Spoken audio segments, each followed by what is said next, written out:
तो हेलो दोस्तों, आप सभी का स्वागत है आज की इस नए वीडियो में नए टॉपिक के साथ। तो चलिए इस प्रकार से आज की इस प्यारे सी क्लास में आज हम लोग एक नए चैप्टर की शुरुआत कर रहे हैं। देख सकते हैं हम क्लास 11 के अंतर्गत जो चैप्टर नंबर 9 है जैव अणु, इसको हम लोग आज की इस वीडियो से समझने वाले हैं। जो पिछला वाला चैप्टर था 11 बायोलॉजी का चैप्टर नंबर 8, अर्थात कौन सा चैप्टर था, कोशिका जीवन की इकाई, उसके अंतर्गत जितने भी इंपॉर्टेंट टॉपिक है उसको हम लोग आसानी से क्लियर कर चुके हैं। उसका प्लेलिस्ट बन चुका है, आप मेरे चैनल के प्लेलिस्ट वाले सेक्शन में जाकर उसको देख सकते हैं। उसके अंतर्गत जितने भी इंपॉर्टेंट टॉपिक हैं क्लियर कर चुके हैं। आज की इस क्लास से हम लोग जैव अणु अर्थात बायोमॉलिक्यूल जो चैप्टर है इससे जितने भी इंपॉर्टेंट टॉपिक है उसको क्लियर करेंगे। तो चलिए बिना किसी समय गंवाए आज की इस प्यारे से क्लास में जो जैव अणु वाला जो चैप्टर है इसी को समझेंगे कि आखिर जैव अणु किसे कहते हैं एवं इसके क्या क्या प्रकार होते हैं। तो आज का जो क्लास है इंफॉर्मेटिव और बेसिक सा होने वाला है।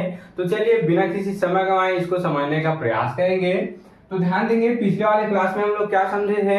पिछले वाले क्लास में हम लोग कोशिका की पूरा जो संरचना होता है, कोशिका का जो पूरा संरचना होता है उसको हम लोग देखे थे कि कोशिका इस प्रकार से था। उसके अंदर में कोशिका झिल्ली होता था, फिर बीच में क्या है न्यूक्लियस, और इस प्रकार से इसमें क्या था, इस प्रकार से इसमें माइटोकॉन्ड्रिया भी था, इस प्रकार से इसमें साइटोप्लाज्म इस प्रकार से था। तो अब जैव अणु किसे कहते हैं, तो ध्यान देंगे जो जीव का कोशिका है, जो जीव का कोशिका है वह एक चीज से तो नहीं मिलकर बना है, ये बहुत सारे अंग से मिलकर बने हैं। जैसे कि न्यूक्लियस हो गया, इसके अंदर हो गया डीएनए आरएनए, और हो गया माइटोकॉन्ड्रिया, तो ये सब से ये मिलकर बने होते हैं। तो ये जो अलग अलग आपको दिखाई दे रहा है अंग, अर्थात ये जो अलग अलग आपको संरचना दिखाई दे रहा है, ये जो अणु आपको दिखाई दे रहा है इसी को जैव अणु कहते हैं। जैसे कि जीवों के शरीर में पाए जाने वाले अणु को जैव अणु कहते हैं, इस प्रकार से भी समझ सकते हैं।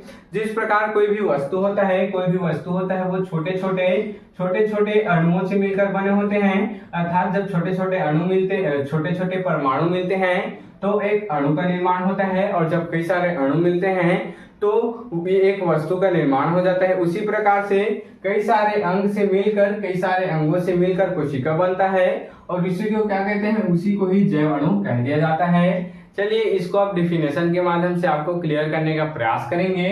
तो क्या होता है जैव अणु, तो जीवधारियों की कोशिका में, ध्यान देंगे, जीवधारियों की कोशिका में पाए जाने वाले सभी कार्बनिक तथा अकार्बनिक पदार्थों या फिर अणुओं को जैविक अणु या फिर जैव अणु कहते हैं। क्या बोला गया, ध्यान देंगे, जीवधारी की कोशिका में पाए जाने वाले कार्बनिक तथा अकार्बनिक दोनों ही प्रकार के, अर्थात इसमें जितने भी क्या पाए जाते हैं, कार्बनिक और अकार्बनिक पदार्थ जो पाए जाते हैं, अणु जो पाए जाते हैं, उसी अणु को ही जैव अणु या फिर जैविक अणु कह दिया जाता है। आशा करता हूँ आपको क्लियर हो गया होगा।